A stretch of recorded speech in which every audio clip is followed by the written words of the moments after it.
primero agradezco al Club del Progreso, y bueno, le voy a pedir la palabra a quien hoy es su vicepresidente, para que, bueno, inaugure, digamos, formalmente este acto.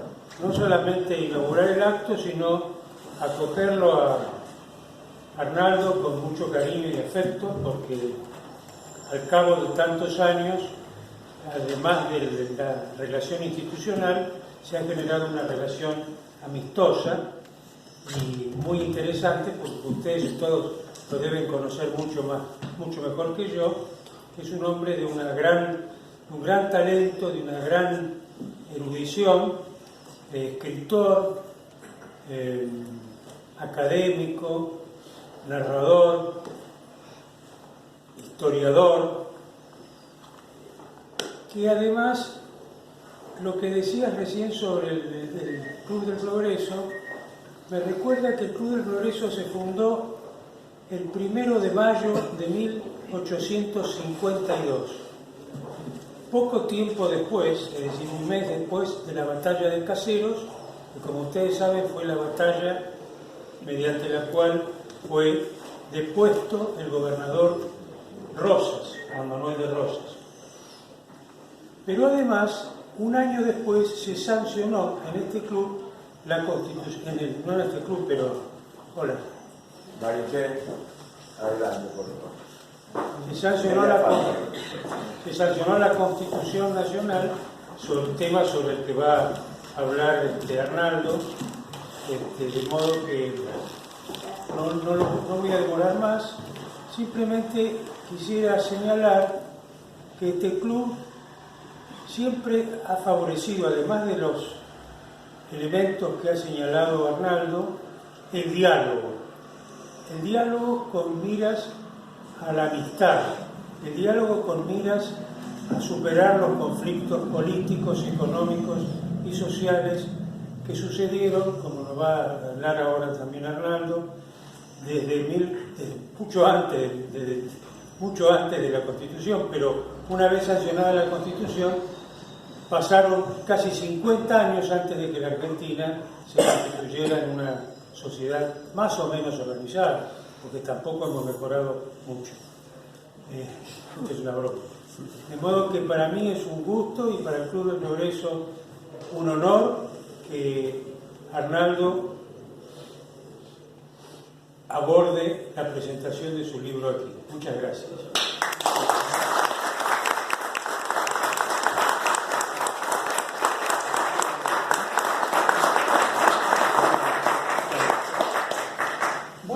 Le vamos a dar la palabra al prologuista de la obra, ¿no? Muy bien, buenas tardes a todos. Un gusto estar acá. Gracias por la invitación, Arnaldo. Gracias al vicepresidente del Club del Progreso. Es mi primera vez acá y estoy realmente impresionado, impactado. Hay lugares y momentos que uno toca la historia, ¿no?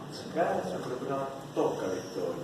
Toca lo que la historia está en los papeles, está en la mente, pero acá uno la toca.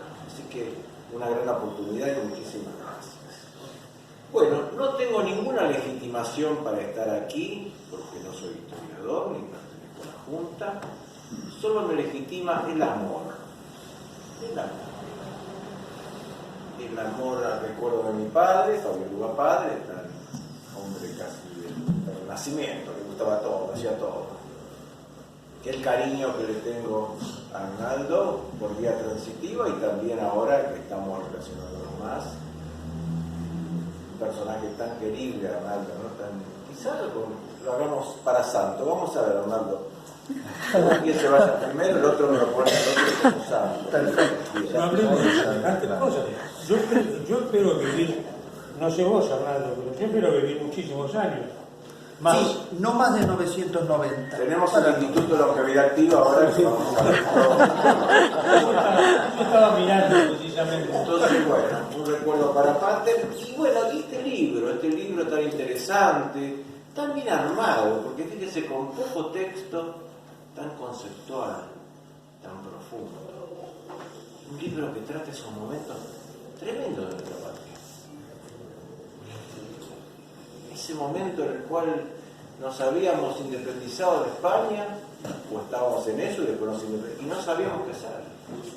Y ahí venía Europa, que con la Santa Alianza habían derrotado a Napoleón y hecho ese club monárquico, ¿no es cierto?, para aplastar todas las repúblicas y todas las democracias. Volvía de alguna manera al absolutismo en su peor forma, como fue Fernando VII cuando vuelve a España, y nosotros acá en esa dicotomía de siempre, ¿no? Interior, capital, unitario, federal, peleando, pactando. Y acá yo quería decir algo importante del libro y de los pactos. Nuestro gran problema argentino es un problema cultural. Tenemos gente maravillosa, gente muy capaz, bien formada. Van afuera y se destacan. Tenemos muchas riquezas naturales, riquezas culturales, pero no funcionamos colectivamente. ¿Por qué no funcionamos colectivamente? Por un problema cultural. Anomia, desprecio a la norma, desprecio a la ley. Ya el profesor Nino, filósofo, jurista, inspirador del juicio de las juntas, el profesor Nino ya decía en su libro Un país al margen de la ley, decía, el gran problema nuestro es eso, el desprecio a la ley. Si nosotros cumpliéramos la ley con lo que tenemos, podríamos andar muy bien. Y el desprecio al pacto. El mismo Código Civil nos dice, puede pactar y después puede, la revisión, la imprevisión, la nulidad, hay mil cosas por las cuales uno podría pactar, pero después no cumplir. Entonces, el desprecio al pacto. Entonces, este camino es muy importante por el camino de los pactos, hacia un pacto ya fundamental, hacia un pacto que estamos todos de acuerdo, de cualquier lugar de la grieta o donde sea, la Constitución.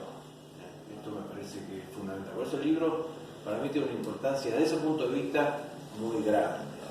Luego, en pocas palabras, el contexto histórico que dijimos, el contexto europeo, la Carlota que venía, que no venía, que queríamos un rey porque dijimos, ¿cómo nos defendemos? Y pongamos un rey, hagamos un sistema inglés, que todavía sigue y sigue bien. Hagamos un sistema inglés, un rey, después una república, y para no estar asignada. Al final triunfó otra cosa, y no sé si no hubiera sido mejor en ese momento un rey como transición. Fíjense la unidad de Brasil, ¿no? Cuando el heredero dice, Eufito, me quedo acá, vuelve la corte a Portugal, porque había desaparecido Napoleón, y dice Eufito, y no tuvieron guerra de independencia. Mantuvieron esa unidad. Nosotros, claro, con una problemática distinta, porque los latinoamericanos, los hispanoamericanos teníamos varios virreinatos, ya teníamos una descentralización ya que venía, no era la centralización brasileña. Entonces quería decir, qué importante que es esto. Y también era un momento de choque entre antigüedad y modernidad, entre las monarquías, el derecho divino de los reyes y la modernidad, las democracias. Lo que había que hacer. Este club es un club de la modernidad, el progreso. Hoy ya estamos en posmodernidad. La antigüedad era hacer lo que Dios manda. La modernidad, hacer lo que tu razón te dice, cumplir tu deber, esforzate hoy para un mejor mañana. La posmodernidad, pasarla bien. El pasado no me interesa, el futuro va a ser horrible, pasarla bien hoy.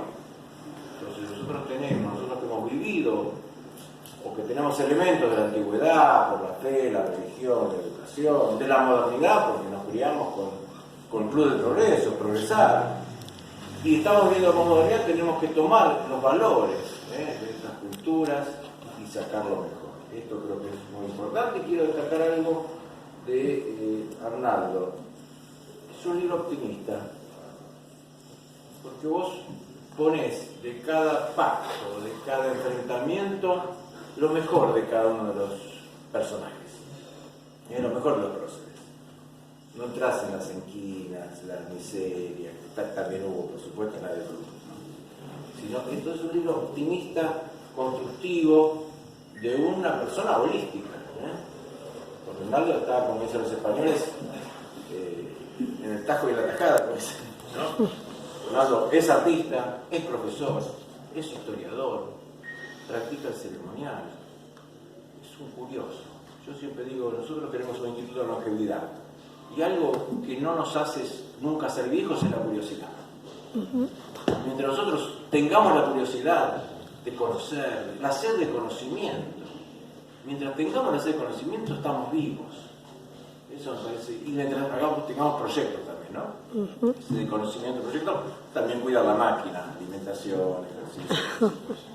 Bueno, no te quiero sacar más tiempo, Arnaldo, te quería felicitar, para mí fue un interesante leer el libro, una incursión a la historia, una incursión hermosa y un libro realmente muy bien logrado, que va a tener una excelente acogida, estoy seguro. Te felicito de todo corazón. Nada más, muchísimas gracias por esta invitación.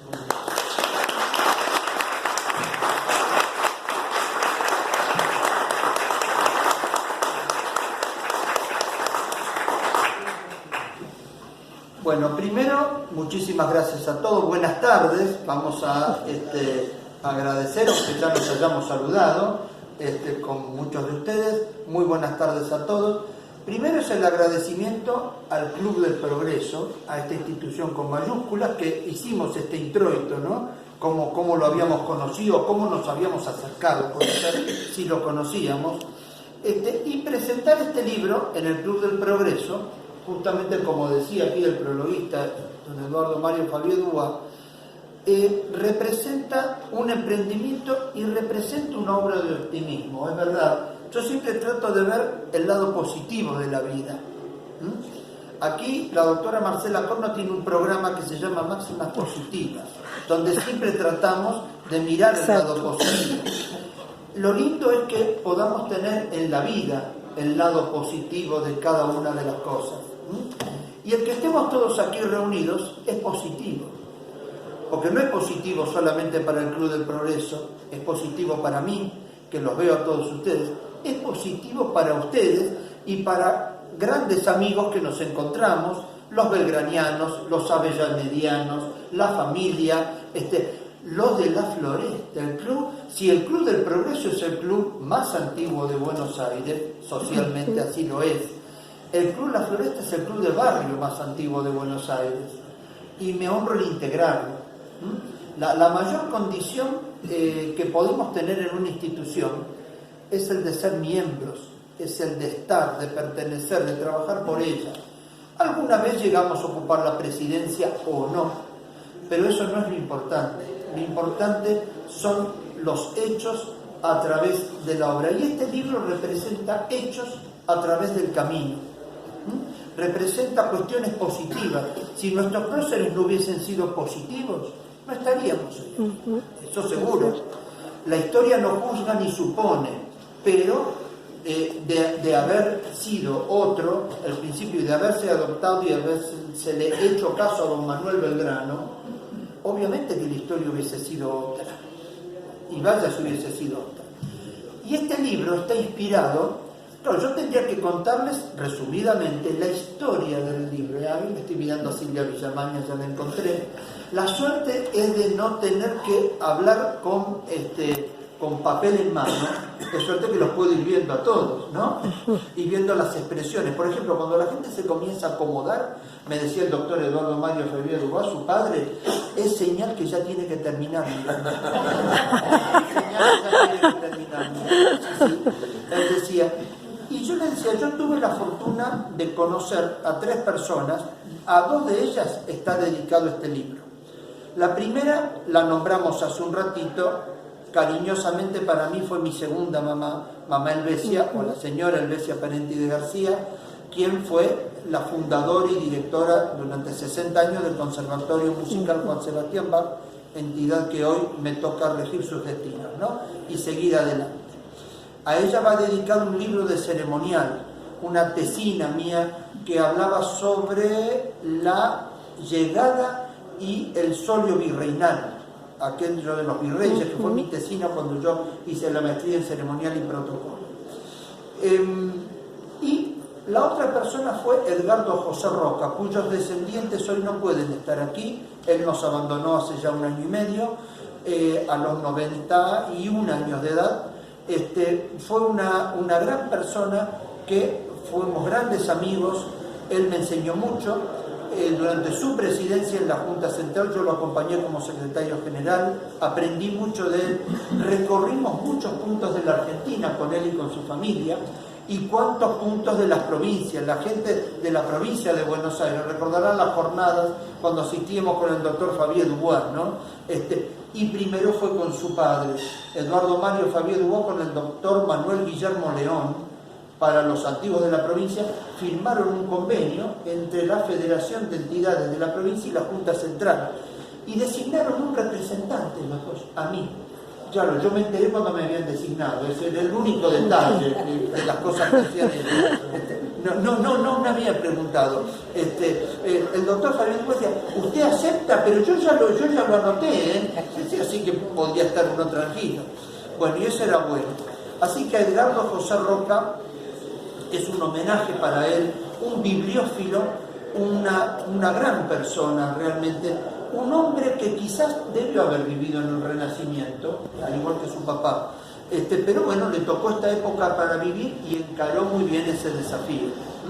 Supo ser y supo estar, que son dos de los valores mágicos del ceremonial, o dos de los valores más importantes que nos enseña el ceremonial. Saber dónde estamos y saber quiénes somos nos va a hacer proceder correctamente, y eso nos va a llevar hacia nuevos horizontes y va a generar siempre buenas relaciones. Son un poco las premisas del ceremonial. Bueno, y la otra persona fue el doctor don Eduardo Mario Fabié Dubois, pater, para mí también pater, porque realmente fue un padre para muchos de nosotros, muchas de las personas que veo aquí, del derecho, de la IGJ, decir de esa IGJ, de la Inspección General de Justicia, cuando decimos IGJ, que norma la vida de las asociaciones civiles, entre muchas otras cosas. Pero bueno, a nosotros nos cabe esto. Él fue un hombre que, para definirlo en pocas palabras, es poco menos que imposible. Se armó una biografía de él, pero realmente es una biografía que nunca creo que va a terminar, porque siempre hallamos alguna cosa que nos hemos olvidado. Yo en la parte de historia, por lo menos, yo fui su discípulo en la parte de historia, ¿no? Él intervino, pero en cuestiones importantísimas del derecho comercial, que no me toca a mí decírselas porque las conocen muchos de ustedes mejor que yo. Fue una persona que siempre sabía educar. Yo lo recuerdo, para pintarlo de cuerpo entero, una anécdota. En un momento de la Junta Promotora de Estudios Históricos de los Barrios del Oeste, cuyo sello editorial lleva este libro, que lo pensamos juntos, ese sello editorial, ¿no? En su momento me dice, yo tengo que viajar a Córdoba, me dice, y justo es de sábado, para dar clases en la universidad de Imán. Pero mientras yo llego, usted presida, comience a presidir la Junta. Yo ya era vicepresidente. Digo, no, doctor, ¿lo podemos esperar a usted? No, yo quizás me demore. Bueno, yo comienzo a presidir allá en la calle Juan Bautista Alberdi, tenía un departamento dedicado exclusivamente para esas cosas.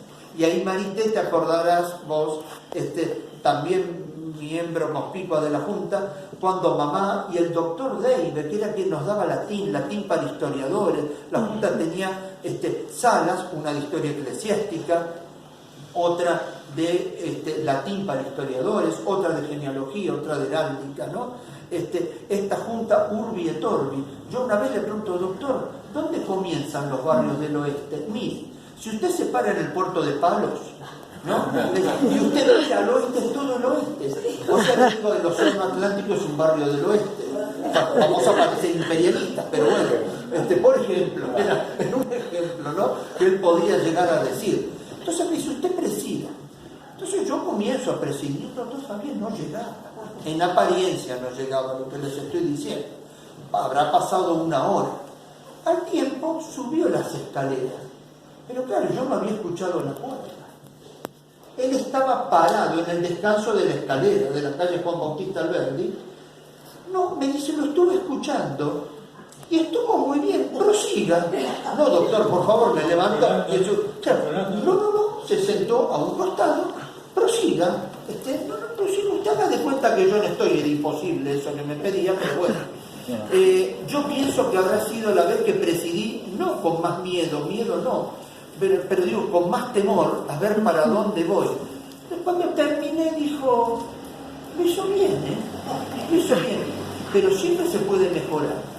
Ya vamos a probar de vuelta. Está bien. Me acuerdo cuando su enfermedad le obligó, a él nada lo obligaba, en este caso que voy a decir, a pedir licencia. Me la pidió por escrito. Entonces usted asuma y me la tiene que contestarle, doctor Javier, por favor, ¿cómo no le va, ¿quién no le va a otorgar la licencia?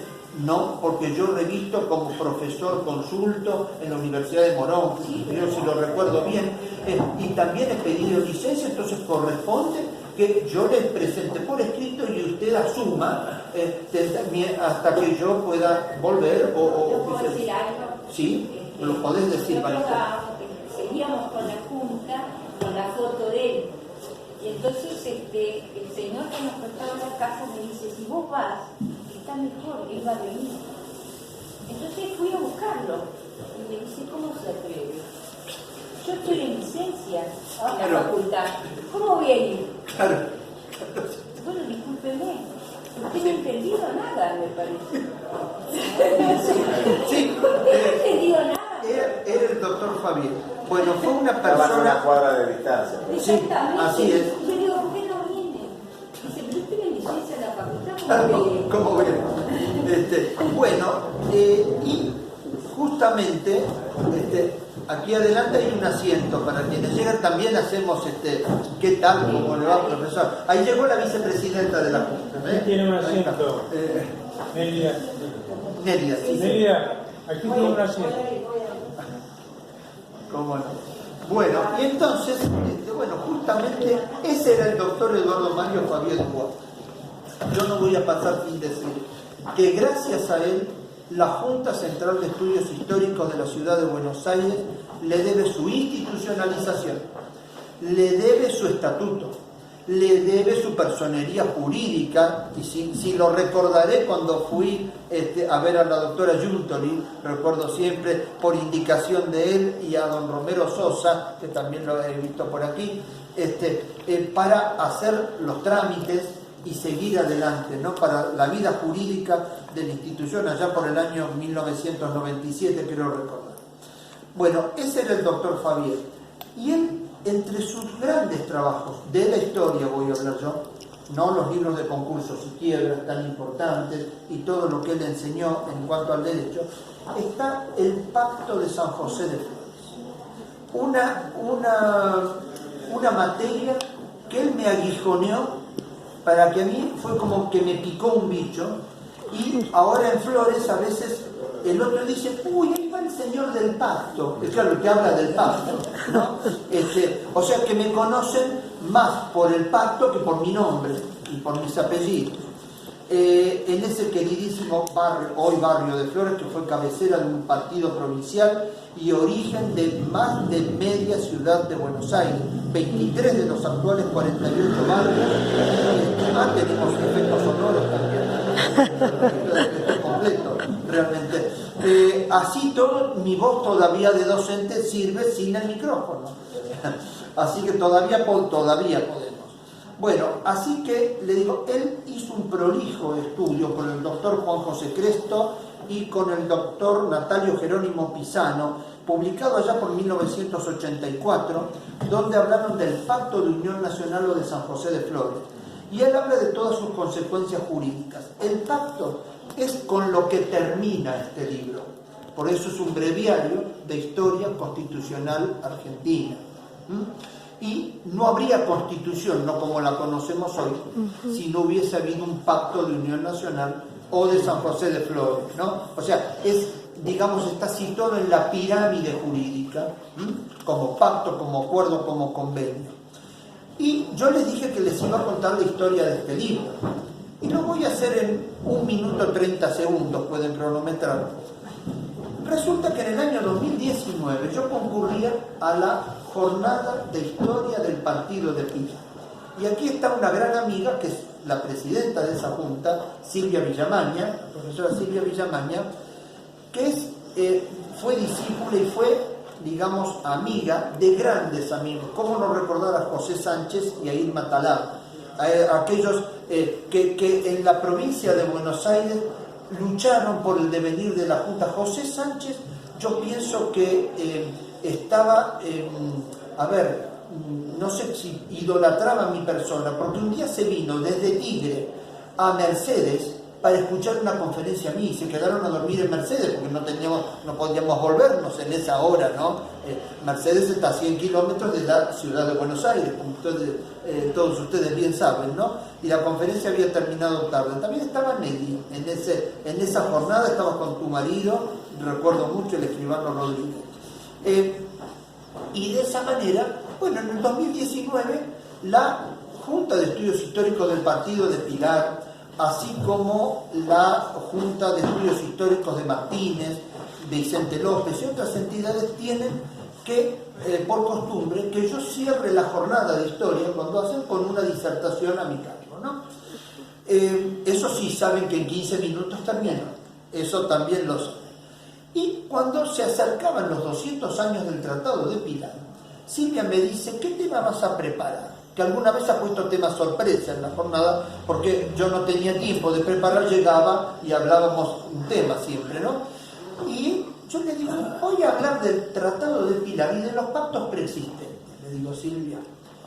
Y así fue la disertación, les gustó mucho, después compartimos, creo que en la estancia La Montonera, ¿no? O en el casco de La Montonera, compartimos unas empanadas y demás, y conversamos un poco. Le digo, vos sabés, Silvia, que sería lindo hacer un libro. Y me dice, Arnaldo, ¿por qué no lo haces? ¿Y por qué no esbozas tu decálogo del constitucionalismo argentino? Que fue para esa jornada, que nació prácticamente en ese momento. Y bueno, aquí está el libro.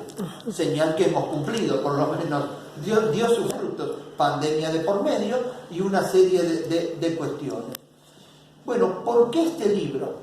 Bueno, bien, a ver, el libro pretende abarcar, primero dar conocimiento o hacer luz sobre algunos héroes o personajes desconocidos en ciertas facetas. De Manuel José Joaquín del Sagrado Corazón de Jesús Belgrano González, nuestro héroe, nuestro prohombre, nuestro prócer máximo. Podemos decir muchas cosas, pero yo les puedo decir que fue el primer constitucionalista argentino. Todavía no hablábamos de República Argentina ni en 1812 ni en 1814, pero es Manuel Belgrano el que viaja como embajador plenipotenciario, tal era el rango que le da el gobierno de Buenos Aires, el director supremo entonces. Habían pasado ya los días de mayo. Claro, en los días de mayo se hablaba de la división de poderes, se hablaba, sí. Ahora en el papel no había nada, era una aquelarre, una división de poderes. Otros decían, bueno, hagamos una república, pero era todo algo que no se sabía. Empecemos que en los días de mayo se jura fidelidad a don Fernando VII. Esa fue la realidad.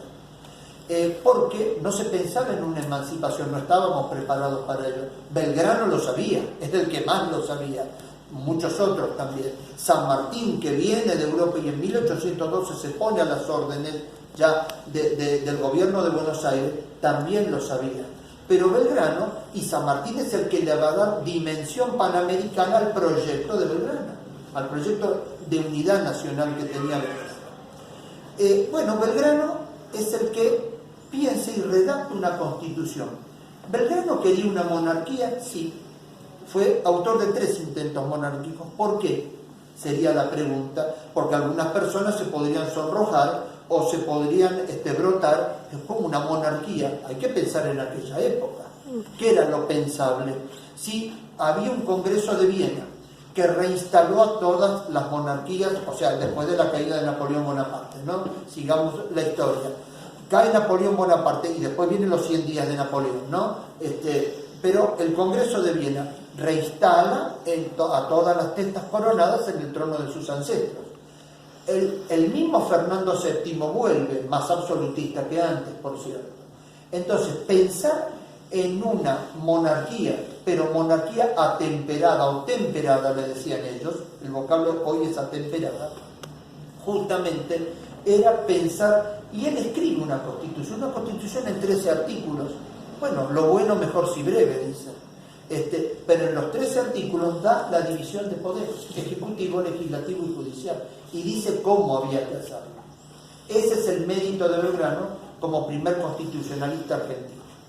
Yo lo tomo como primer punto del decálogo, porque allí es donde se basan nuestra Constitución Nacional, con otras fuentes, no lo voy a discutir. O sea, no voy a discutir la fuente en la Constitución de los Estados Unidos de Norteamérica, que, ya que hablamos de los Estados Unidos de Norteamérica, se independizaron en 1776. Hasta aquí ninguna novedad. Pero yo les pregunto, ¿qué forma de gobierno estableció en su Carta de Emancipación los Estados Unidos de Norteamérica? Ninguna, porque no la sabían. Tampoco el 9 de julio de 1816 se esbozó alguna forma de gobierno, no se sabía. Entonces, directamente, digamos, de allí pasa los 3 intentos de Belgrano y el intento de San Martín. Tuvo un intento en 1825, un intento monárquico, de entronizar todavía al duque de Luca, de la misma familia de Borbón, pero no descendiente exactamente directo, ¿no? Era un sobrino de Fernando VII. Bueno, de esa manera es así es como comienza el libro, hablando del virreinato, el porqué el virreinato del Río de la Plata, cómo se disuelve este cuarto virreinato americano y cómo llegamos a esta etapa preconstitucional. Bueno, si le hubiesen hecho caso a Belgrano aún en la sesión secreta del Congreso de Tucumán, donde él aconseja, lo llama, le dicen el 6 de julio, ¿qué le parece? Él hace su tercer intento de monarquía, la monarquía inclásica, podemos utilizar la Constitución.